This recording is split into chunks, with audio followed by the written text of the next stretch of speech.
ये तो बहुत कमजोर हैं। कुछ भी खाते हैं इनके तन को लगता ही नहीं। इन्हें एनर्जिक 31 दीजिए। एनर्जिक 31? जी हाँ, तंदुरुस्ती और ताजगी के लिए एनर्जिक 31 कैप्सूल।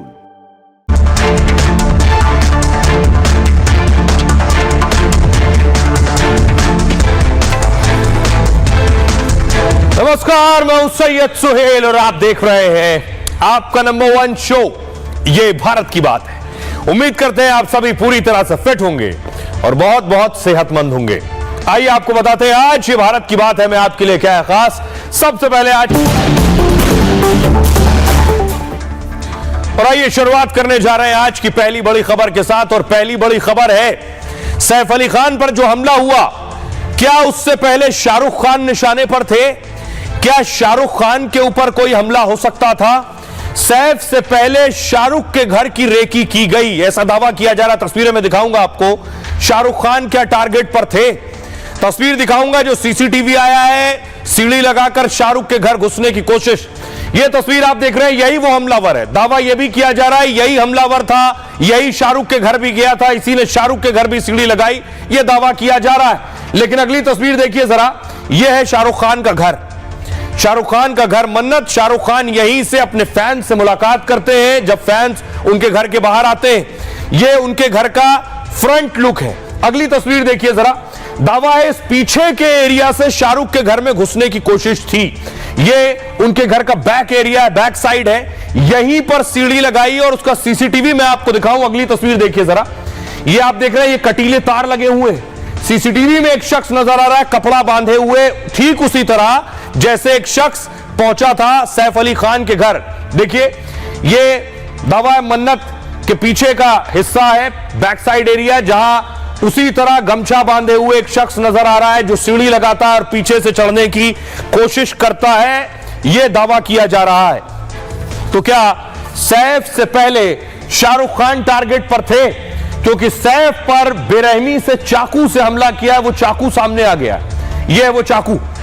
सोचिए कितना बड़ा चाकू है ये सैफ की पीठ के अंदर घुस गया था, पीठ के अंदर रीढ़ की हड्डी तक घुस गया था और रीढ़ की हड्डी में छेद कर हालत यह थी, डॉक्टर कह रहे हैं कि अगर वक्त पर ना आते तो सैफ का शरीर को लकवा मार सकता था, पैरालाइज हो सकती थी बॉडी। यह चाकू उनकी रीढ़ में लगा था। चाकू से हमला करने के बाद देखिए हमलावर भागा है, उसकी एक और तस्वीर सामने आ गई। सबसे पहले आप एक्सक्लूसिव तस्वीर उसी हमलावर की देख रहे हैं। भागने के बाद इसने कपड़ा बदल लिया है, नीली कमीज डाल ली है। जब सैफ के घर घुसा था तो ये काली शर्ट में था, उस वक्त पीछे बैग डाला हुआ था, लेकिन घर से निकला तो इसने कपड़े बदल लिए लेकिन बैग टांग रखा है। दावा है क्या यही शख्स शाहरुख के घर में भी घुसने की कोशिश कर रहा था।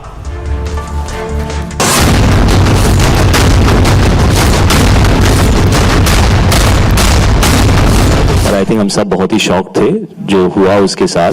बहुत भगवान महादेव से प्रार्थना किए जल्दी ठीक हो जाए, सुने आउट ऑफ डेंजर है। क्या सैफ अली खान से पहले शाहरुख खान थे टारगेट पर? क्या शाहरुख के घर में घुसना चाहता था हमलावर? क्या सैफ को चाकू मारने वाला शाहरुख पर भी हमले की तैयारी में था? दावा है सैफ पर 6 बार वार करने वाला अटैकर पहले शाहरुख के घर भी गया था। सैफ पर हमले की गुत्थी अभी सुलझी नहीं है। इस बीच इस खुलासे के बाद हड़कंप मच गया है। क्या हमलावर ने शाहरुख के घर की रेकी की थी? आखिर बॉलीवुड एक्टर ही हमलावर के निशाने पर क्यों हैं? उस मामले में पुलिस की जांच जारी है। अब देखिए किस आधार पर यह दावा किया जा रहा है। क्या इसी तरह का अटैक करने की कोशिश शाहरुख के पास भी थी? तस्वीर सबसे पहले मैं आपको दिखाऊंगा और उसी अटैकर को लेकर दावा किया जा रहा है, क्योंकि शाहरुख के घर जो सीढ़ी पर चढ़ता हुआ नजर आ रहा है वो इसी तरह दिख रहा है। ये देख रहे हैं, ये इसके चढ़ने के वक्त की तस्वीर आप देख रहे हैं जब ये सैफ के घर चढ़ा था बैग लेकर, और उतरने की भी। सैफ के हमलावर को लेकर यह चौंकाने वाला खुलासा है। सूत्रों के मुताबिक 14 जनवरी को शाहरुख के घर पर रेकी हुई। सैफ के हमलावर को लेकर यह दावा किया गया है। शाहरुख के मन्नत के घर पर हमलावर पहुंचने का दावा है। शाहरुख के घर मन्नत में जाने की कोशिश की गई। दावा है कि एक शख्स दीवार पर भी चढ़ गया था, लेकिन जाल के कारण बंगले में प्रवेश करने में असफल रहा। शाहरुख के घर में घुसने का कारण अब तक साफ नहीं है कि शाहरुख के घर क्यों घुसना चाह रहा था। दावा है कि सीसीटीवी में आरोपी कैद हुआ। शाहरुख और सैफ के घर आने वाला आरोपी एक ही था। सैफ के घर यह पहुंचा रात 2:30 बजे के आसपास। हाथापाई के बाद हमलावर ने चाकू से 6 वार किए। मुंबई पुलिस अभी आरोपी की तलाश में जुटी है। पुलिस की 35 टीमें इस आरोपी को तलाश रही हैं। इसको लेकर कई लोगों से पुलिस पूछताछ कर चुकी है। शाहरुख के घर की रेकी पर पुलिस का कहना यह है, पुलिस कह रही है, हो सकता है यह दावा सही नहीं है।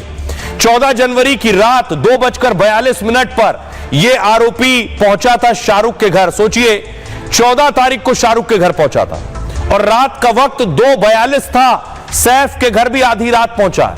सैफ के घर भी लगभग यही वक्त था। शाहरुख के घर के जो पालतू डॉग्स थे उन्होंने भौंकना शुरू कर दिया, जिसके बाद सुरक्षा गार्ड ने बाहर आकर देखा है और शाहरुख के सुरक्षा गार्ड ने वो सीढ़ी भी देखी थी जो पीछे लगाई गई थी। उसके बाद यानी उनके पालतू कुत्तों के भौंकने के बाद ये वहां से भागा है और उनके जो गार्ड्स घर में थे वो एक्टिव हो गए। सुनिए जरा शाहिद कपूर और बाकी सेलिब्रिटीज क्या कह रहे हैं। हम सब कंसर्न हैं, हम सब फ्रेटर्निटी से बहुत बहुत कंसर्न हैं। We hope that Saif's health is better and we hope that he is feeling better. और आई थिंक हम सब बहुत ही शॉक थे जो हुआ उसके साथ। इतनी पर्सनल स्पेस में बहुत ही मुश्किल चीज है अब्सॉर्ब करना मुंबई जैसे शहर में। यहाँ पे दुखद है। हमारे मित्र सैफ अली, हम लोग साथ में काम किए कई सालों से, हम 93 के दोस्त हैं दोनों। बहुत भगवान महादेव से प्रार्थना किए जल्दी ठीक हो जाए, सुने आउट ऑफ डेंजर है। सुरक्षा व्यवस्था पूरी बिल्डिंग को दी गई है, प्रशासन पूरा लगा है, सरकार उनके साथ है, सभी कलाकारों के साथ है। आइए अब आपको नई तस्वीर दिखाने जा रहे हैं। सैफ अली खान पर हमला करने वाले का नया वीडियो आया। यह अब तक सामने नहीं आया था। यह देखिए, हमलावर चढ़ रहा है, सीढ़ी से चढ़ रहा है। चढ़ते वक्त देखिए, जब वो चढ़ रहा है पीछे बैग लिया हुआ है, मुंह छिपा रखा है इसने और चप्पल नहीं पहने, नंगे पांव है। यानी जब चढ़ा और वक्त देखिए 1:37:51। इस वक्त ये चल रहा है सैफ अली खान के घर के अंदर, उस सीढ़ी से जो फायर एग्जिट आग लगने की स्थिति में इस्तेमाल की जाती है मल्टी स्टोरी बिल्डिंग में, और सीढ़ी से चढ़ा है, मुंह ढक रखा है इसने, क्योंकि जाते वक्त ये पूरी तैयारी से अंदर जा रहा था, दबे पांव जा रहा था। अगली तस्वीर देखिए जरा, ये जब उतर रहा है इसने जूते पहन लिए। अब ताज्जुब की बात, ये 1:37 पर चढ़ा तो नंगे पांव था, लेकिन जब उतरा है तो जूते पहन के उतरा है। ये घर में कैसे घुसा, किसने अंदर बुलाया, बहुत से सवाल हैं। लेकिन जो शख्स नंगे पांव चढ़ा हो और देखिए 2:33 पर उतरा हो, लगभग 1 घंटे बाद जब ये उतरा तो ये जूते पहनकर उतरा था। इसलिए सवाल बहुत से हैं। और सैफ अली खान के घर के अंदर जो उनके बेटे की केयरटेकर देखभाल करने वाली, वो क्या कुछ कह रही है ये मैं आपको बताता हूं। उनका बयान जो उन्होंने पुलिस को दिया है, वो बयान में बता रही है उस वक्त घर में क्या हुआ। ये है तैमूर की केयरटेकर, बच्चों की केयरटेकर जो देखभाल करती हैं इन दोनों बच्चों की।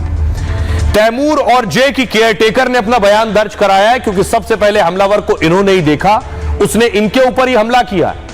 आधी रात के उस खौफनाक मंजर को बयां किया उन्होंने। रात के करीब 2 बज रहे होंगे। केयरटेकर उस समय जे के कमरे में सो रही थी, यानी सैफ का जो छोटा बेटा है।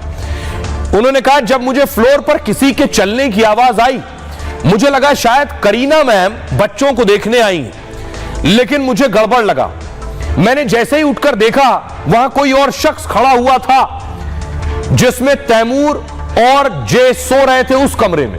वो तैमूर और जे की तरफ बढ़ा, यानी ये हमलावर इन बच्चों की तरफ बढ़ा। उसके हाथ में, एक हाथ में डंडा था और दूसरे हाथ में कटर था, जिसे आप चाकू कह सकते हैं। केयरटेकर का कहना है, मुझे कुछ समझ नहीं आया। मैंने पहले उसे रोकने की कोशिश की, लेकिन आरोपी ने मुझे धक्का देकर गिरा दिया। इसके बाद मैंने शोर मचाना शुरू किया। उस व्यक्ति ने हिंदी में कहा, कोई आवाज नहीं। इसी दौरान कुछ लोग घर में जो थे वो जाग गए। आरोपी ने उन्हें धमकाते हुए कहा, कोई आवाज नहीं। हमलावर ने कहा, अगर वो बच्चों की सलामती चाहती है तो उसे तुरंत 1 करोड़ लाकर दे दें, यानी 1 करोड़ रुपए लाकर दे दें। जब उसने ऐसा करने से मना कर दिया केयरटेकर ने, तो आरोपी तैमूर और जे की तरफ बढ़ने लगा। उसके बाद केयरटेकर ने आरोपी को रोकने की कोशिश की। इसने, उसे लगा कि आरोपी तैमूर और जे पर हमला कर सकता है, तो तो उसने शोर मचाना शुरू कर दिया। जब शोर मचाया तो सैफ और करीना की नींद खुल गई। फौरन खुद को फंसता देख आरोपी मौके से भागने की कोशिश करने लगा। इतने में सैफ अली खान केयरटेकर के पास आए और पूछा कि कौन है ये। इससे पहले कि कुछ समझ पाते सैफ, आरोपी ने उन पर चाकू से हमला कर दिया, लकड़ी के टुकड़े से हमला कर दिया जो दूसरे हाथ में डंडा लिया था। आरोपी ने करीना पर भी हमला करने की कोशिश की। उस केयरटेकर ने कहा हम सभी किसी तरह कमरे से बाहर भागे और दरवाजा बंद कर दिया है। इस दौरान सैफ के घर में काम करने वाले दूसरे लोग भी जाग गए। इसके बाद जब दोबारा आकर उस कमरे के पास आए और देखा तो दरवाजा खुला हुआ था जिसमें इस हमलावर को बंद किया गया था। इसके बाद तुरंत ही पुलिस को सूचना दी गई और हमलावर के हमले में सैफ को गंभीर चोटें आ चुकी थीं। सवाल ये, इस केयरटेकर के लिए दरवाजा किसने खोला, ये घर के अंदर कैसे घुसा और फिर जब बंद कर दिया गया था तो बाहर कैसे भाग गया। ये बहुत से सवाल हैं जिसके जवाब पुलिस तलाश रही है। लेकिन हमला करने के बाद हमलावर भाग गया। सैफ बुरी तरह से लहूलुहान और जख्मी थे। सैफ नीचे गए घर के और ऑटो किया और ऑटो से लीलावती अस्पताल पहुंचे हैं। वो ऑटो वाला क्या कुछ कह रहा है, रिपब्लिक के रिपोर्टर ने ऑटो वाले से बात की जो सैफ को खून से लथपथ हालत में ऑटो लेकर गया था। सुनिए। सर मैं जैसे नाइट में गाड़ी चलाता हूँ, मैं लिंकिंग रोड से आना जाना इधर गलियों में रहता है। मैं गली से निकल रहा हूँ तो सतगुरु रेजेंसी होटल है, उसके सामने सतगुरु बिल्डिंग है। उसके बाद में मैं जाता हूँ, जैसे सामने से कोई लेडीज आती है तो रिक्शा बोल के मेरे को रुकाती है। ये महिला कौन थी? ये मेरे को मालूम नहीं है, मैं इतना इंट्रोडक्शन पे नहीं हूँ। अब कोई भी होगा तो एक लेडीज थी तो बोली कोई इमरजेंसी, किसी को घाव लगा तो गेट से भी आ रही है, रिक्शा रुको रुको रुको। तो मैं रुकाया गाड़ी को, रुकाने के बाद थोड़ा आगे भी बढ़ गया, फिर गाड़ी यूटर्न मार के फिर गेट पे लगाता हूँ उनको। गाड़ी लगाने के बाद उसमें फिर 2-4 लोग निकलते बाहर से, 5-6 लोग जो भी है, कुछ लेडीज भी थे और कुछ वो भी थी। अब उठाने के बाद देख रहा हूँ तो एक निकलता है तो पूरा जख्म लगा है पूरा, जैसे यानी कि खून। कहाँ मार लगा? इतना नहीं देख रहा हूँ, जैसे कि एक इधर लगा था हल्का फुल्का में, एक इधर लगा था। अब उसमें कैसा लगा था, ऐसा कि ब्लड निकल रहा था, काफी निकल रहा था। इसी सामने वो साइड में बैठे थे, राइट साइड में बैठे थे, बीच में बच्चा बैठा था। उनके साथ में जो था यंग जो था, उनके वही समझदार था। ये इस पोजीशन पे बैठे थे, इसी रिक्शे में। और सैफ अली खान कहाँ बैठे थे? सैफ अली खान बैठे थे यहाँ पे, इस कोने में। हाँ इस कोने पे, बाकी बच्चा बैठा था यहाँ पे। ये छोटा बच्चा था? छोटा बच्चा 7-8 साल का बच्चा होगा। ये यहाँ पे बैठा था और एक जो साथ में उनके और भी था कोई, तो एक वो ये इधर बैठे थे। तो यहाँ पे कौन बैठा था? वो मेरे को नहीं ध्यान है, कोई यंग थे, कोई 50-60 की उम्र होगी उनकी, ऐसा। हाँ उम्र ही होगी ज्यादा, मैं तो इतना पहचानता नहीं हूँ कि कौन है कौन नहीं है। सैफ अली खान की हालत कैसी थी और वो बैठ करके ऑटो में क्या कह रहे थे, क्या करा रहे थे दर्द से? हल्का फुल्का करा रहे थे और अपने बच्चे से थोड़ा मोड़ा बात कर रहे थे। अच्छा क्या कह रहा था? बस कुछ नहीं, जैसे नॉर्मल सी बात हो रही थी उनसे, ज्यादा कोई ऐसा कोई घबराहट की बात नहीं थी। आपसी बात जो भी थी। करीना भी बैठी थी क्या गाड़ी में? नहीं, करीना नहीं बैठी थी, करीना नहीं देखा। तो यानी सैफ अली खान और उनका बेटा तैमूर, उन्हें लेकर वो लीलावती अस्पताल पहुंचे। सैफ अस्पताल पहुंचे तो अस्पताल में उनका ऑपरेशन किया गया, सर्जरी की गई, डॉक्टर्स की टीम वहां पहुंची है। अगली तस्वीर दिखाओ, सैफ अभी भी अस्पताल में भर्ती हैं। ये आप तस्वीर देख रहे हैं, करीना कपूर आज सुबह फिर लीलावती अस्पताल पहुंची हैं। करीना कपूर के साथ साथ सैफ अली खान की माताजी शर्मिला टैगोर भी हॉस्पिटल पहुंची हैं। ये करीना की तस्वीर आप देख रहे हैं, ये देख रहे हैं सैफ की माताजी शर्मिला टैगोर पहुंची हैं और काफी परेशान हाल थी। बिल्कुल अंदाजा नहीं था इस तरह की घटना हो सकती है। सोहा अली खान, सैफ की बेटी सोहा अली खान भी लीलावती अस्पताल पहुंची है। और ये अब मैं आपको बताऊं कि डॉक्टर्स क्या कह रहे हैं। सैफ को आईसीयू से शिफ्ट किया जा चुका है, लेकिन सैफ को जिस तरह की चोटें थी, उनकी जान भी जा सकती थी, उनकी बॉडी पैरालाइज भी हो सकती थी, लकवा भी मार सकता था। अब देखिए उनको चोट कहां कहां लगी, यहां देख रहे हैं आप, हाथ में, गर्दन पर देख रहे हैं आपको, और ये पीठ में अगर आपको नजर आ रहा है, पीठ में चाकू लगा है रीढ़ पर। यह बहुत खतरनाक था, इसकी वजह से उनकी जान जा सकती थी। लीलावती अस्पताल में 6 घंटे तक उनकी सर्जरी हुई। डॉक्टर ने 2.5 इंच नुकीला टुकड़ा निकाला है, 2.5 इंच लंबा। सोचिए, हमलावर का चाकू सैफ की रीढ़ में फंस गया था। वो चाकू रीढ़ में फंसा ऑटो करके अस्पताल पहुंचे। चाकू निकालने के बाद से फ्लूइड बह रहा था, यानी तरल पदार्थ रीढ़ से निकल रहा था। उसे रोकने के लिए डॉक्टर से फौरन सर्जरी की। रीढ़ की हड्डी के अंदर दरअसल तरल पदार्थ होता है। यह लीकेज तब होता है जब शरीर में मौजूद झिल्ली में कहीं होल या फिर वो कहीं से फट जाए। यह एक ऐसी मेम्ब्रेन होती है जो दिमाग और रीढ़ के पास होती है। यह दिमाग और रीढ़ की रक्षा भी करती है। यह इन दोनों के लिए कुशनिंग का काम करती है, यानी प्रभाव को सहने का काम भी करती है। इसके अलावा उनके लेफ्ट हैंड पर भी 2 गहरे घाव थे, साथ ही गर्दन पर भी उनके घाव था, जिसका इलाज प्लास्टिक सर्जरी से हुआ है। सैफ पर सबसे खतरनाक हमला उनकी रीढ़ की हड्डी पर हुआ है। जख्मी रीढ़ की हड्डी, जो जख्म है रीढ़ की हड्डी तक गया लेकिन डैमेज नहीं हुआ। सैफ की किस्मत अच्छी थी कि सिर्फ 2 mm से बच गए, यानी 2 mm चाकू और अंदर जाता तो रीढ़ की हड्डी के पार हो जाता। डॉक्टरों के मुताबिक अगर यह चाकू उनकी हड्डी के पास लगता तो सैफ पैरालाइज्ड हो जाते, यानी उनकी बॉडी को लकवा मार सकता था। फिलहाल सर्जरी के बाद सैफ की हालत बेहतर बताई जा रही है। आइए अब आपको सुनवाता हूं जिन डॉक्टर्स ने ऑपरेशन किया है, आज उन्होंने प्रेस कॉन्फ्रेंस की, क्या कह रहे हैं। सैफ अली साहब का जब हॉस्पिटल आए थे तो मैं वो डॉक्टर था जो उनको फर्स्ट आवर में मिला हूँ। पूरा उनका उसमें ब्लड था, but he walked in like a lion and only with his small child, that is 6-7 साल का उनका जो लड़का है, तैमूर है शायद उसका नाम, हाँ, उसके साथ वो वॉकिंग किए हैं with so much of this. He is a real hero that way. फिल्मों में हीरोगिरी करना वो सब ठीक है, बट ये घर में आपके ऊपर कोई अटैक हो रहा है एंड आप as a hero you have actually acted and you have come out with such a thing. He is doing presently very well. His parameters have improved. जहाँ तक नाइफ पहुँचा है उससे 2 मिलीमीटर और जाने से स्पाइनल कॉर्ड में इंजरी हो सकता था, which is he is very very fortunate. It's a very deep wound, but वो जस्ट स्पाइन कॉर्ड से थोड़ा बच गए, तो उनकी एक अच्छी वो है। बेसिकली कल हमने रिलीज में बताया था कि उनको 4 मेन जख्म थे जो थोड़ा सा डीप थे, 2 हाथ में, 1 गर्दन पे, और सबसे डीप और खतरनाक जो था वो रीढ़ की हड्डी में। एक शार्प ऑब्जेक्ट उनका रीढ़ की हड्डी में गया था। आप भी सर ने जैसे बताया कि वो ड्यूरा जो स्पाइनल कॉर्ड का कवरिंग है, टच करने स्पाइनल कॉर्ड को टच कर रहा था, बट उसको डैमेज नहीं हुआ था, तो वो ऑपरेशन करके हमने निकाला। बट वहाँ से स्पाइनल फ्लूइड लीक हो रहा था, वो रिपेयर करने की वजह से उनको हम ऑब्जर्वेशन में बेड रेस्ट पे अभी रख रहे। बट आज का जो उनका अपडेट है, he is doing excellent, wounds are very good and there is no nothing change and उनको कोई भी न्यूरोलॉजिकल डेफिसिट नहीं है। उनको आज हमने चलाया, वो फिट थे रूम में शिफ्ट करने के लिए, इसलिए हमने डिसीजन लिया अभी थोड़ी देर में हम उनको स्पेशल रूम में शिफ्ट करें। तो आप सुन रहे थे डॉक्टर्स को। ये वो डॉक्टर हैं जिन्होंने सैफ का ऑपरेशन किया। 6 घंटे तक सैफ का ऑपरेशन करते रहे।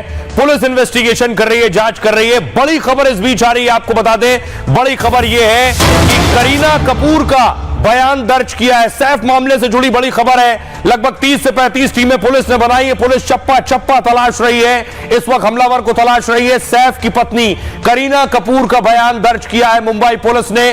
करीना कपूर उस वक्त क्या वहां मौजूद थी, मुंबई पुलिस ने बयान दर्ज किया और पूछा क्या क्या हुआ था। पूरा घटनाक्रम मुंबई पुलिस ने जाना है। इससे पहले वो केयर टेकर जो लोग सैफ के घर में काम करते हैं, उनका भी पुलिस बयान दर्ज कर चुकी है। अब आपको बताऊं कि दरअसल पुलिस ने आज एक शख्स को उठाया जिसकी शक्ल हूबहू मिलती थी उससे जो सैफ के घर में दाखिल हुआ था। यह शख्स देख रहे हैं आप। मुंबई पुलिस ने एक शख्स को उठाया, पूछताछ के लिए लेके पहुंची है बांद्रा पुलिस स्टेशन, जिसे आप देख रहे हैं। ये जो आप देख रहे हैं इसकी शक्ल मिलती है। बहुत से लोगों को लगा ये वही शख्स है जो सैफ के घर में घुसा था। इसका नाम वारिस अली है। पुलिस इसे बांद्रा पुलिस स्टेशन लेकर आई, पूछताछ की। बताया गया कि ये वो शख्स है जो वहां फ्लोरिंग का काम कर रहा था। कई मजदूर वहां लगे हुए थे जो दरअसल फ्लोरिंग का काम कर रहे थे। अब मैं आपको बताऊंगा, सवाल बहुत से हैं कि आखिर जिनके जवाब पुलिस को खोजने हैं, हमलावर कैसे घर के अंदर घुस गया। पुलिस इन सारे सवालों के जवाब तलाश रही है। सैफ मुंबई में बांद्रा के गुरुशरण अपार्टमेंट में रहते हैं।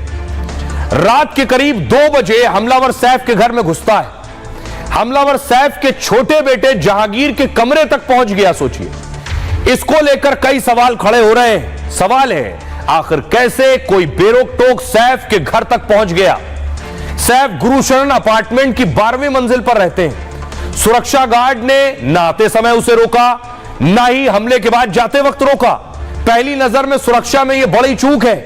सवाल है आखिर इतने बड़े एक्टर के घर हमलावर इतनी आसानी से घुस कैसे गया। हमलावर बिल्डिंग में घुसा और वो 12वीं मंजिल तक पहुंच गया। सैफ के घर के स्टाफ के बयान के मुताबिक हमलावर कमरे में पहले से था। सवाल यह उठता है कि घर का दरवाजा आखिर किसने खोला, कैसे वो घर के अंदर घुसकर बेटे के कमरे तक घुस गया। हमले के वक्त सैफ के परिवार के साथ 6 स्टाफ मौजूद थे। बयान के मुताबिक हमलावर को बाथरूम से निकलते देखा गया। तो क्या हमलावर दरवाजे से घर में नहीं घुसा, इसके बजाय बाहर से खिड़की के सहारे बाथरूम में पहुंचा। इस गुत्थी ने पुलिस को भी उलझा रखा है। इस वक्त घर में कई स्टाफ होने के बावजूद सैफ पर हमला आखिर कैसे हो गया। रमेश, हरी, रामू, पासवान ये सब सैफ के घर में मौजूद थे। हाथापाई और हमले के दौरान ये सारे स्टाफ कहां चले गए थे। पुलिस सैफ के घर में मौजूद स्टाफ से भी पूछताछ कर रही है। सैफ के घर में फर्श बनाने का काम चल रहा था। पुलिस फर्श का काम करने वाले 2 लोगों से पूछताछ कर रही है। शक है कि हमलावर बिल्डिंग को पूरी तरह से जानता था। उसे पता था बिल्डिंग में कैसे आसानी से दाखिल हुआ जा सकता है।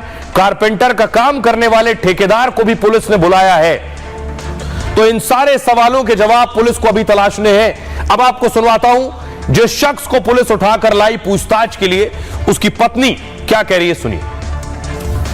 मैं अपने आदमी से मिलने आई। क्या नाम है आपका?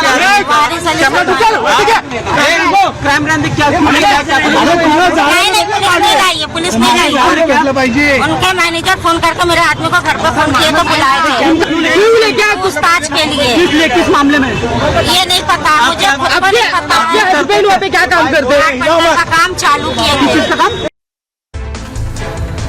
तो सैफ अली खान के मामले में पुलिस अब तक हमलावर तक नहीं पहुंची है। पुलिस के लिए भी बड़ी चुनौती है। पुलिस ने दर्जनों टीमें बना दी है, लेकिन हमलावर अभी भी फरार है। आइए खबरों में आगे बढ़ते हैं। आज की एक और बड़ी खबर है आस्था के सैलाब पर सवाल उठाया जा रहा है। अखिलेश यादव सवाल कर रहे हैं। उससे पहले तस्वीर देखिए। आज रवि किशन, भोजपुरी स्टार और सांसद रवि किशन पहुंच गए स्नान करने महाकुंभ।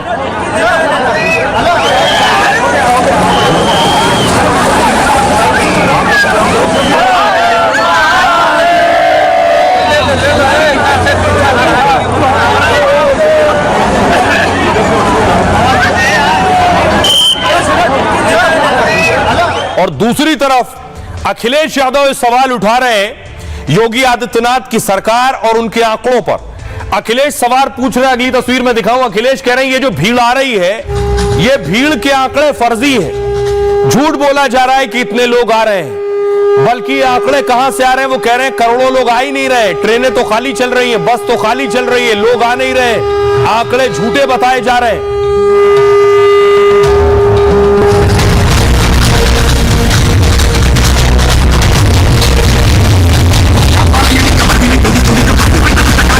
सरकार का हर आंकड़ा है फर्जी।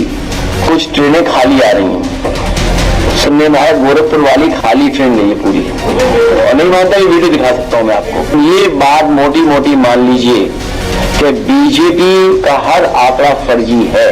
कोई सारा पीडीए डूब गया है इनका, अब सारा ध्वस्त हो गया तो तब थोड़ा तो बिलबिलाएंगे सब। क्या महाकुंभ में आस्था का ये सैलाब झूठा है? क्या करोड़ों की रिकॉर्ड तोड़ भीड़ भी फर्जी है? और क्या प्रयागराज को दुनिया के सबसे बड़े शहर का दर्जा भी फर्जी तरीके से मिल गया? सनातन के जिस सबसे बड़े पर्व पर पूरा देश गर्व कर रहा है, आखिर अखिलेश यादव उस पर सवाल क्यों उठा रहे हैं? सरकार का हर आंकड़ा है फर्जी। कुछ ट्रेनें खाली आ रही हैं, सुनने में आया गोरखपुर वाली खाली ट्रेन नहीं है पूरी, और नहीं मानता ये वीडियो दिखा सकता हूं मैं आपको। ये बात मोटी मोटी मान लीजिए कि बीजेपी का हर आंकड़ा फर्जी है। महाकुंभ पर सवाल उठाए तो साधु संतों से लेकर बीजेपी तक ने अखिलेश पर हमला बोल दिया। कह दिया उन्हें सनातन में सिर्फ खोट ही नजर आता है, इसलिए वो महाकुंभ जैसे पर्व पर भी चोट करने लगे हैं। अखिलेश यादव का काम तो वर्तमान में सरकार है उसके खिलाफ ही बोलना है। इसके पिताजी जिनके नाम में यम भी शामिल है, यम, उन्होंने उस टाइम कितना भयंकर गोलीकांड किया था। और जो सरयू में बोरे में भर भर के जो लाशें बहा दी थी, उसका कभी इन्होंने गिनती नहीं की। वो ये कुंभ मेले में आने वालों की गिनती करना चाहते हैं। बात का दावा करता है कि मेले में भीड़ नहीं आई तो उसको लेके आओ और उसको दिखाएं कि देख कितनी भीड़ है। जो आज स्नान हो गए 4 दिन हो गए हैं पर भीड़ निकल नहीं पा रही है मेले से। तो साधु संत नाराज और गुस्सा है अखिलेश यादव के इस बयान से। अब सियासतदान भी हमलावर है अखिलेश यादव पर। अखिलेश ने कहा सरकार का हर आंकड़ा फर्जी है, महाकुंभ में करोड़ों की भीड़ का दावा झूठा है। महाकुंभ में कई ट्रेनें खाली जा रही है, गोरखपुर जाने वाली ट्रेन भी खाली गई है। साफ है कि बीजेपी का हर आंकड़ा फर्जी है। प्रयागराज महाकुंभ अद्भुत अद्वितीय है, 7 करोड़ लोग अब तक स्नान कर चुके हैं। अखिलेश और विपक्षी नेता भी यहां स्नान करें, यह कहना रवि किशन का, जिससे उन्हें सनातन संस्कृति की बेहतर समझ मिले। मुख्तार अब्बास नकवी कह रहे हैं जो लोग महाकुंभ पर सवाल खड़े कर रहे हैं वो हर काम में रंग में भंग डालने की कोशिश करते हैं। अखिलेश को भी महाकुंभ में जाकर डुबकी लगानी चाहिए ताकि उनके भीतर की नकारात्मकता दूर हो जाए। ब्रजेश पाठक कह रहे हैं अखिलेश ने हमेशा सनातन का विरोध किया है, उन्हें महाकुंभ पर राजनीति करने से बाज आना चाहिए और करोड़ों श्रद्धालुओं का स्वागत करना चाहिए। राकेश त्रिपाठी कह रहे हैं आंकड़े नकारने से कुछ नहीं होता, भारत नहीं दुनिया भर से लोग डुबकी लगाने आ रहे हैं रात के अंधेरे में, तो ऐसे भी कम दिखता है। अखिलेश खुद जाएं और उनकी और डुबकी लगाकर देखें। आइए अब आपको सुनवाता हूं, सुनिए अखिलेश यादव का पूरा बयान और उस पर बीजेपी हमलावर है। सरकार का हर आंकड़ा वो है फर्जी, कुछ ट्रेनें खाली आ रही हैं, सुनने में आया गोरखपुर वाली खाली ट्रेन नहीं है पूरी, और नहीं मानता ये वीडियो दिखा सकता हूं मैं आपको। ये बात मोटी मोटी मान लीजिए कि बीजेपी का हर आंकड़ा फर्जी है। सबसे विरोधियों से कि चुनाव में लड़ लो, अब इनमें सनातनी पूजा पाठ में अगर के धर्म का आस्था में डुबकी लगाओ तो इनमें कहाँ आंकड़ा गिन रहे हो। हर जात का धर्म का लोग आ रहा है, कोई सारा पीडीए डूब गया है इनका, अब सारा ध्वस्त हो गया तो तब थोड़ा तो बिलबिलाएंगे सब। लोगों की आदत हो गई है कि रंग में भंग डालना। मैं तो उनसे यही कहूंगा, बिना मांगी सलाह दूंगा कि जाकर के एक बार कुंभ में गंगा जी में डुबकी लगाएं, स्नान कर लें, तो हो सकता है कि उनके दिमाग में जो निगेटिविटी भरी हुई है, नकारात्मकता भरी हुई है, कुछ थोड़ा सा ठीक हो जाए। आपके पिताजी ने तो सरयू को लाल किया था, अयोध्या की कुंज गलियां खून से भरी थी।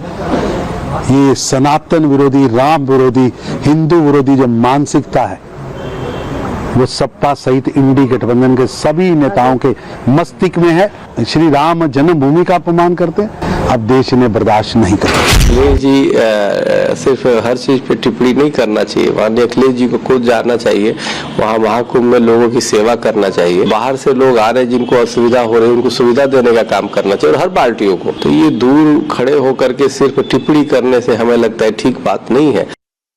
अब देखिए जरा महाकुंभ में जिस पर अखिलेश सवाल उठा रहे हैं, पिछले लगभग एक हफ्ते में कितने लोग पहुंचे हैं, फिर यह भी बताऊंगा आखिर कि कैसे गिनती हो रही है, ये आंकड़े कहां से आते हैं। देखिए जरा 13 जनवरी को महाकुंभ की शुरुआत हुई तो 1,70,00,000 भक्त पहुंचे। 14 जनवरी को अमृत स्नान था तो 3.5 करोड़ भक्त पहुंचे। उसके बाद 15 जनवरी को 40 लाख लोग पहुंचे हैं, 16 जनवरी को 30 लाख पहुंचे हैं डुबकी लगाने, 17 जनवरी को 20 लाख लोग पहुंचे हैं। अब आपको बताऊं, तस्वीर में आपको दिखाने जा रहा हूं, अखिलेश यादव कह रहे हैं कि ट्रेनें खाली चल रही हैं, तो रेलवे स्टेशन की तस्वीर देखिए जरा। ये रेलवे स्टेशन की तस्वीर मैं आपको दिखा रहा हूं, बाहर की कदम रखने की जगह नहीं है, इतनी भीड़ है कि आप मुट्ठी भर चावल उठा दीजिए तो चावल जमीन पर नहीं गिरेगा।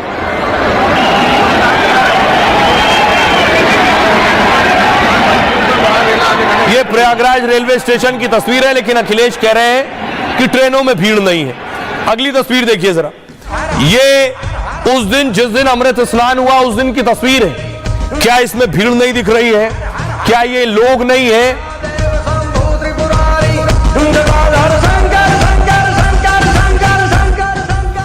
आइए आपको बताऊं, ये जो इतने लोग आ रहे हैं ये केवल हवाई बातें नहीं है, इनकी गिनती कैसे होती है। जो ये जो भीड़ आ रही है, आपको जो नजर आ रहे हैं लोग, भक्त दोनों तरफ आपको दिख रहे हैं। हर मेले या आयोजन में गिनती का तरीका अलग होता है। जैसे कुंभ में श्रद्धालुओं की गिनती का सिलसिला शुरू हुआ 1882 से, 1882 से।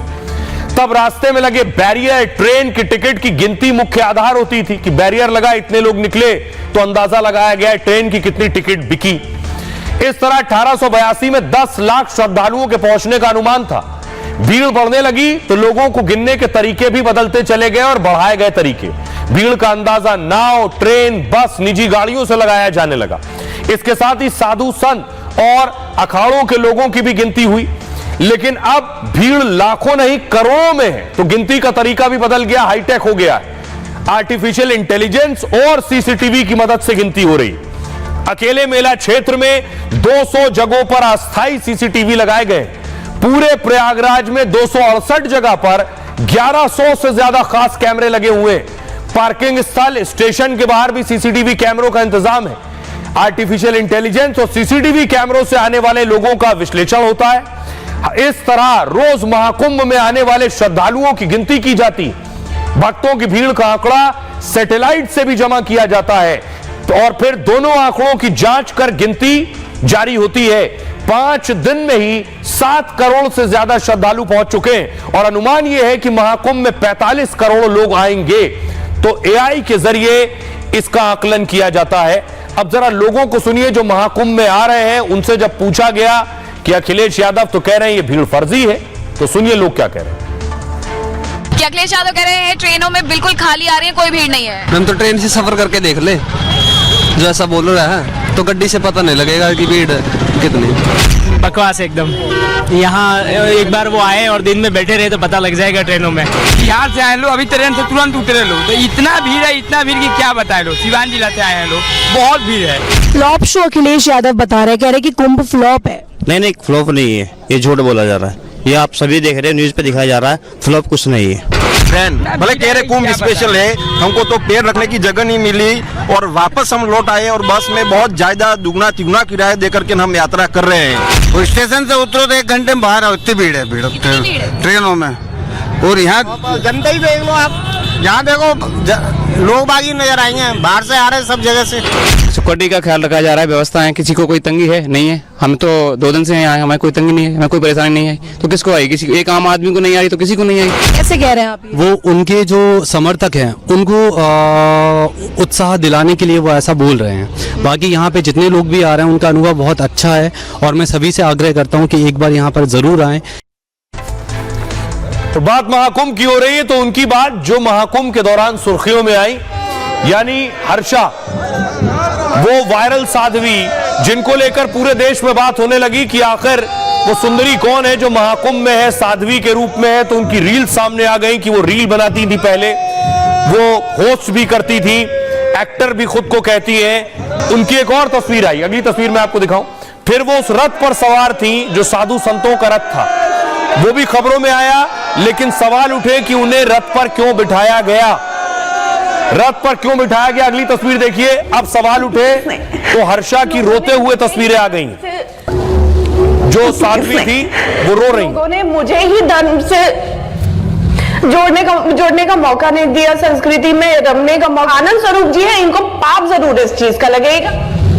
यहाँ पे पहले मैं आई थी पूरे महाकुंभ में रहने की मंशा से, इच्छा से। वहां अब शायद मैं नहीं रह पाऊंगी, पूरे 24 घंटे इसी रूम को देखना पड़ रहा है, तो इट्स बेटर कि मैं फिलहाल यहाँ से चली जाऊं। तो प्लीज नहीं।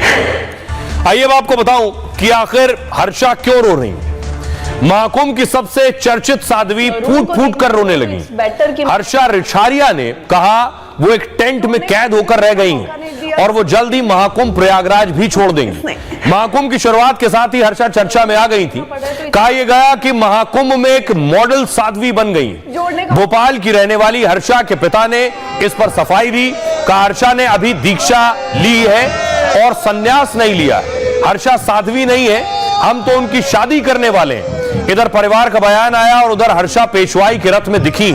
हर्षा रिछारिया के इस अंदाज से कुछ साधु संत भड़क उठे जो शाकंभरी पीठ के आनंद स्वरूप ने तो कड़ी फटकार लगाई है। कहा साधु संतों को ऐसी मॉडल पर कड़ी कार्रवाई करनी चाहिए।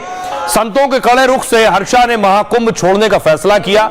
कहा मैं पूरे महाकुंभ में रहने के लिए यहां आई थी, मैं कोई रोल मॉडल या संत नहीं हूं, बस एक एंकर और एक्ट्रेस थी। कैलाशानंद गिरी के विचारों से प्रभावित होकर यहां आई थी। संतों ने महिला होने के बावजूद मेरा अपमान किया है। आनंद स्वरूप जैसे साधुओं को इसका पाप लगेगा। उन्होंने सिर्फ मेरा नहीं, मेरे गुरु का भी अपमान किया है।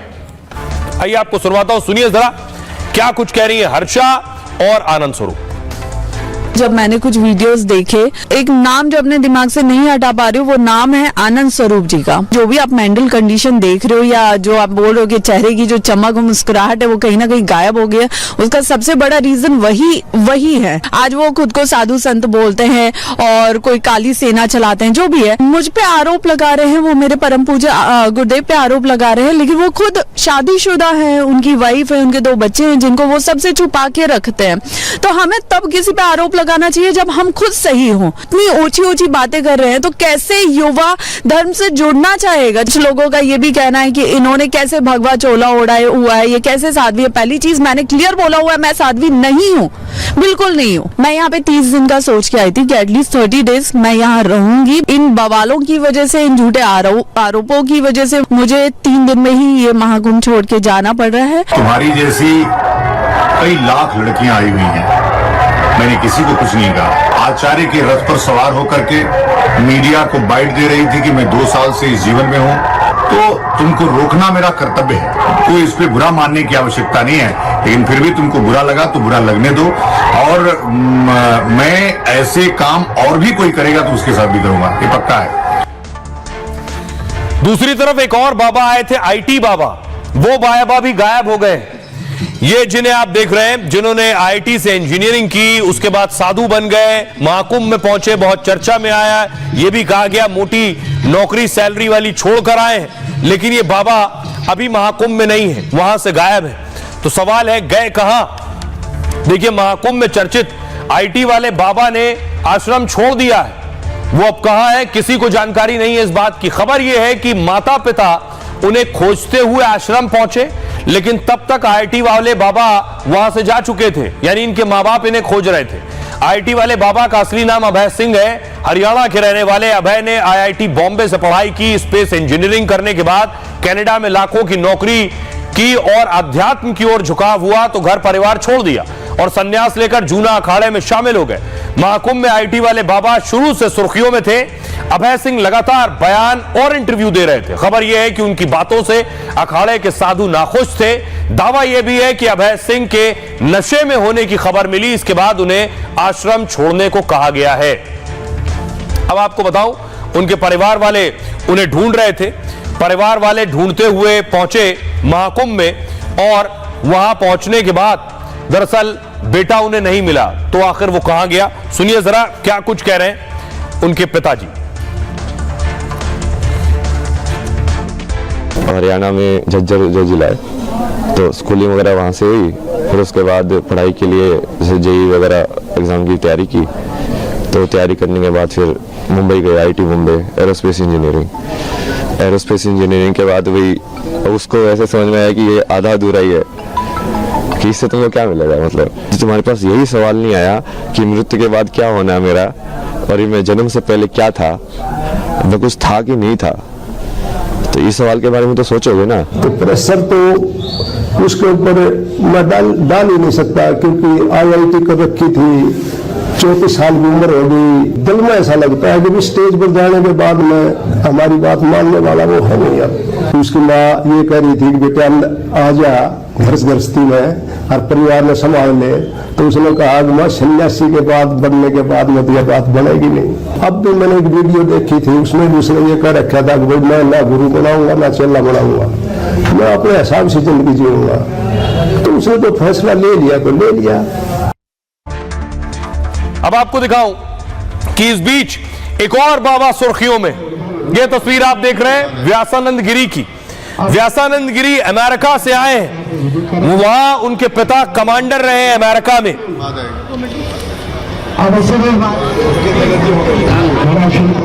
आइए आपको बताऊं इनके बारे में क्या खासियत है इनकी और इनका अमेरिका से क्या ताल्लुक है। महाकुंभ में एक विदेशी महामंडलेश्वर बड़ी चर्चा में। अमेरिका के इन संत का नाम है व्यासानंद गिरी। अमेरिकी सेना के पूर्व कमांडर के बेटे हैं ये और आईटी कंपनी में अच्छी खासी नौकरी कर रहे थे। अध्यात्म की ओर झुकाव बढ़ा तो सनातन अपना लिया, लगातार योग और ध्यान करने लगे, फिर संन्यास ले लिया।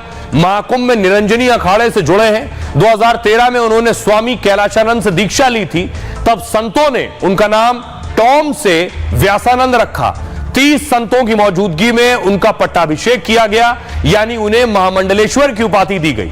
अखाड़ा परिषद के संत भी उनकी तारीफ करते हैं, कहते हैं ध्यान के मामले में वो भारतीयों से बेहतर है। आइए आपको सुनवाता हूं, सुनिए जरा क्या कुछ कह रहे हैं रविंद्र पुरी, जो कि अध्यक्ष है अखाड़ा परिषद के। इनका नाम व्यासानंद गिरी जी महाराज है। इन्होंने निरंजनी अखाड़े में दीक्षा ली हुई है और अभी नहीं, ये पूर्व से ही संत चले आ रहे हैं। इनका ये प्रयास था कि मैं निरंजनी अखाड़े का महामंडलेश्वर बन जाऊं। भक्तों के समूह में जितने भक्त इनके साथ थे, सब अमेरिका, जर्मन, जापान के लोग इनके साथ थे। निरंजनी अखाड़े में महामंडलेश्वर पद की शपथ ली है और मैं समझता हूँ ये जो महामंडलेश्वर पद जो आज दिया गया है, इस समय यह कुंभ मेला क्षेत्र में पहला समारोह है जो यहाँ हुआ होगा। और आइए खबरों में आगे बढ़ते हैं और अब बात दिल्ली में फ्री पॉलिटिक्स की। दिल्ली में अब तक दरअसल अरविंद केजरीवाल फ्री पॉलिटिक्स के लिए सुर्खियों में थे। कांग्रेस ने भी गारंटी जारी की। आज फ्री फ्री फ्री बीजेपी ने भी कई घोषणाएं कर दी हैं। पहली तस्वीर देखिए, राहुल गांधी पहुंच गए एम्स, मरीजों से मिलने एम्स के बाहर। परेशान करने की बाहर जाओ, रात भी नहीं निकल देते, मरीज के लिए बहुत ज्यादा दिक्कत है। डेट कब है आपकी? डेट भी नहीं दी है और उसके बाद डिस्चार्ज एक बार करती है, दोबारा वो 5 मिनट भर्ती है।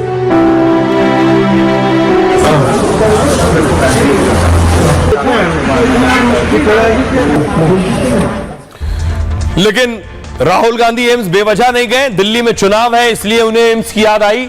लेकिन इस बीच फ्री केजरीवाल भी दे रहे हैं। बीजेपी ने भी आज संकल्प पत्र जारी कर दिया है, उसमें बहुत सी फ्री है और कांग्रेस की गारंटी में भी बहुत सी चीजें फ्री है। अगली तस्वीर में आपको दिखाऊं, आज जेपी नड्डा ने चुनावी ऐलान किया है और इस ऐलान में ही ये बताया गया है क्या क्या फ्री मिलने वाला है। ये उनका चुनावी ऐलान, पार्टी ऑफिस पहुंचे थे पार्टी अध्यक्ष जेपी नड्डा। अगली तस्वीर देखिए जरा, विकसित दिल्ली संकल्प पत्र ये जारी किया गया है। इसमें बताया गया है क्या फ्री दिया जाना है, कब से दिया जाना है, किसको किसको दिया जाना है। 500 रुपए एलपीजी सिलेंडर पर सब्सिडी भी मिलेगी। तो दिल्ली में फ्री पॉलिटिक्स इस वक्त हावी हो गई है और चुनाव में सबसे बड़ा मुद्दा भी यही है।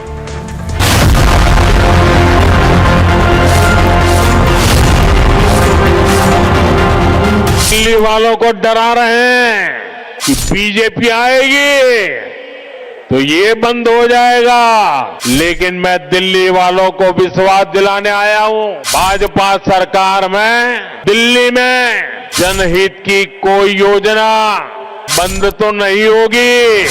दिल्ली में सब कुछ फ्री फ्री फ्री, बिजली फ्री, पानी फ्री, बस फ्री, स्वास्थ्य और शिक्षा भी फ्री।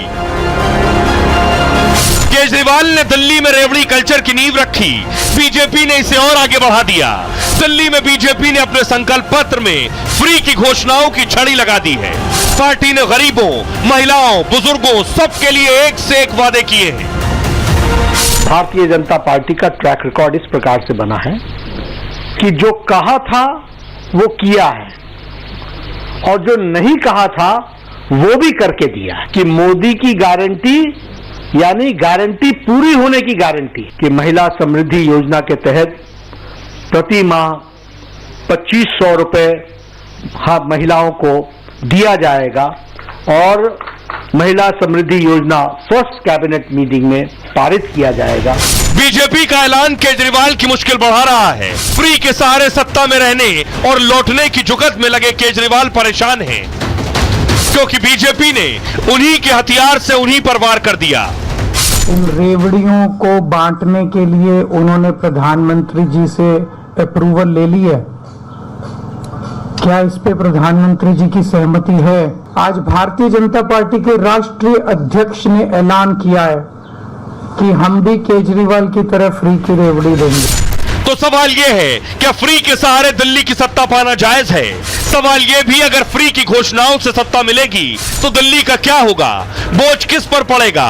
क्योंकि आप हो, कांग्रेस हो या बीजेपी, जो भी घोषणाएं हो रही हैं उसका बोझ दिल्ली पर पड़ेगा, दिल्ली की जनता पर ही पड़ेगा। अब देखिए जरा, दिल्ली में फ्री का खेल शुरू हो गया। क्या क्या फ्री मिलने वाला? दिल्ली में बहुत कुछ फ्री मिल रहा है। देखिए बीजेपी क्या फ्री देगी, क्या आज बताया है। दिल्ली में बीजेपी का घोषणा पत्र आ गया है। बीजेपी ने आम आदमी पार्टी की तरह अपना पिटारा खोल दिया है। फ्री बिजली स्कीम जो चल रही है केजरीवाल की, वो जारी रहेगी। फ्री पानी की स्कीम भी जारी रहेगी। महिलाओं को फ्री बस सेवा भी मिलती रहेगी। महिलाओं को हर महीने 2500 रुपए मिलेंगे। केजरीवाल 2100 दे रहे थे, ये 2500 दे रहे हैं। गर्भवती महिलाओं को 21,000 रुपए दिए जाएंगे। गरीब महिलाओं को सिलेंडर पर 500 रुपए की सब्सिडी भी मिलेगी।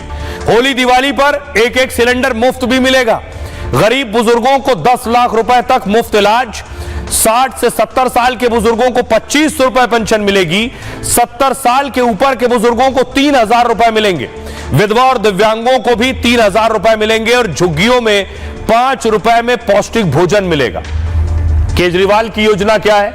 200 यूनिट बिजली फ्री, 20,000 लीटर पानी फ्री, महिलाओं को फ्री बस सेवा मिलेगी। महिलाओं को हर महीने 2100 रुपए मिलेंगे। बीजेपी 400 रुपए बढ़ाकर दे रही है। बुजुर्गों को फ्री तीर्थ यात्रा स्कीम मिलती रहेगी। 60 साल से ऊपर सभी लोगों को मुफ्त इलाज। 60 से 70 साल के बुजुर्गों को पेंशन ये 2500 दे रहे हैं। केजरीवाल ने छात्रों की फ्री शिक्षा का भी आज ऐलान किया। पार्टी ने बस फ्री और मेट्रो में 50% छूट की भी घोषणा कर दी है। छात्रों की ये दोनों घोषणाएं आज ही की गई हैं। सिलेंडर पर कोई ऐलान नहीं किया गया है। अब देखिए क्या कर रही है कांग्रेस। ये 200 यूनिट दे रहे थे, कांग्रेस ने 100 बढ़ाकर 300 कर दी। हम 300 फ्री देंगे। 500 रुपए में सिलेंडर देंगे, यानी वो 500 सब्सिडी दे रहे हैं, इन्होंने 500 में सिलेंडर कर दिया है। गरीबों को मुफ्त राशन की किट भी मिलेगी। महिलाओं को ये भी 2500 दे रहे हैं और बीजेपी भी 2500, ये 2100। कांग्रेस ने बुजुर्गों के लिए कोई घोषणा नहीं की है। दिल्ली वासियों को 25 लाख का मुफ्त इलाज मिलेगा। बीजेपी 10 लाख का इलाज दे रही है, कांग्रेस 25 लाख का वादा कर रही है। युवाओं को 8,500 रुपए बेरोजगारी भत्ता देंगे। तो यह है चुनाव जीतने का फॉर्मूला।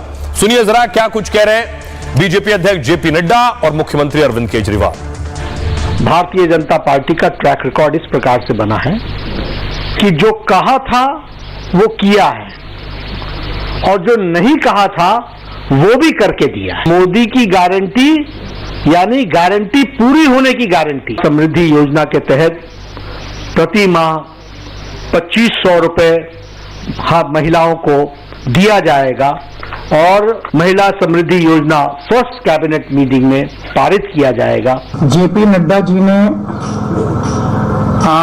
अपना संकल्प पत्र जारी किया जिसमें कई सारी रेवड़ियों का ऐलान किया है उन्होंने।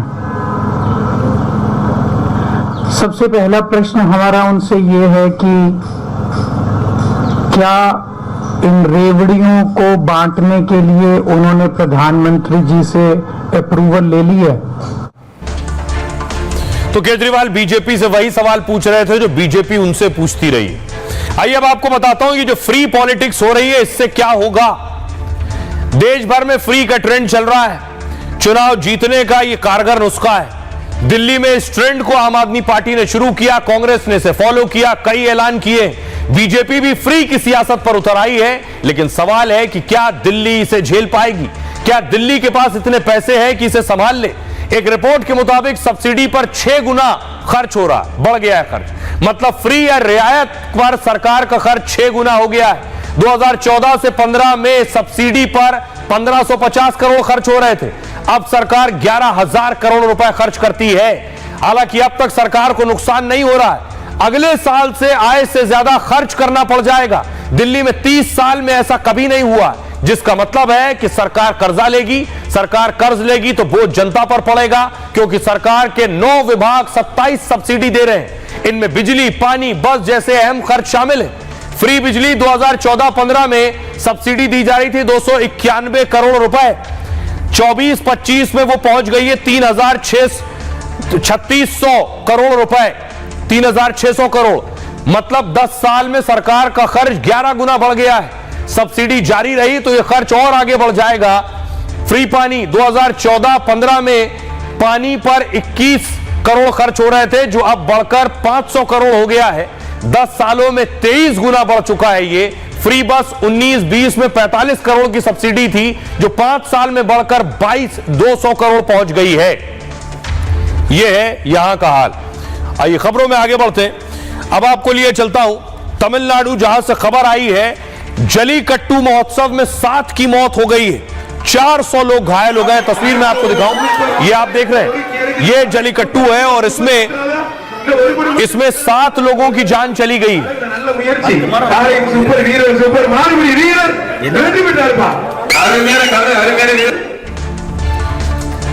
तो तमिलनाडु में गुरुवार से जलीकट्टू की शुरुआत हुई है और इसका आयोजन पोंगल पर 4 दिन के लिए होता है, लेकिन पहले दिन ही जलीकट्टू से 7 की मौत हो गई है। जबकि वहां खेल देखने पहुंचे थे हजारों लोग। मरने वालों और घायलों का आंकड़ा जो है वो अलग अलग जिलों का है। दावा यह भी है कि खेल में शामिल 2 बैलों की भी मौत हो गई है। यह परंपरा दरअसल 2500 सालों से चली आ रही है। आइए खबरों में आगे बढ़ते हैं। अब आपको तस्वीर दिखाने जा रहा हूं। आज पुरस्कारों का ऐलान हुआ है। मनु भाकर को आप देख रहे हैं, उन्हें खेल रत्न सम्मान से नवाजा गया है।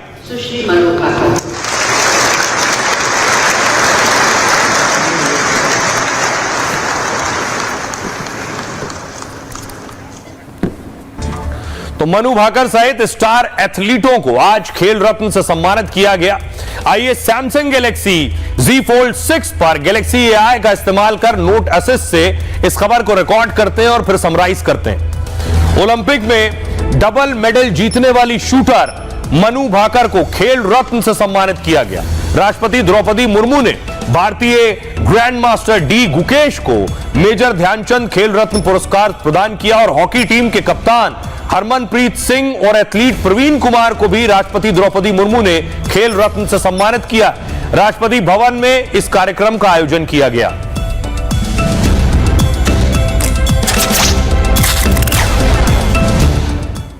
तो यह था आपके लिए सरल अंदाज में खबरों की सटीक पेशकश गैलेक्सी AI की मदद से सैमसंग गैलेक्सी Z Fold 6 पर।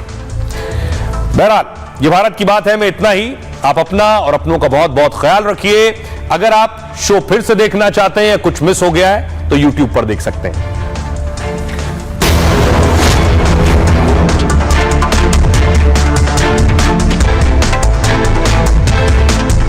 दर्द में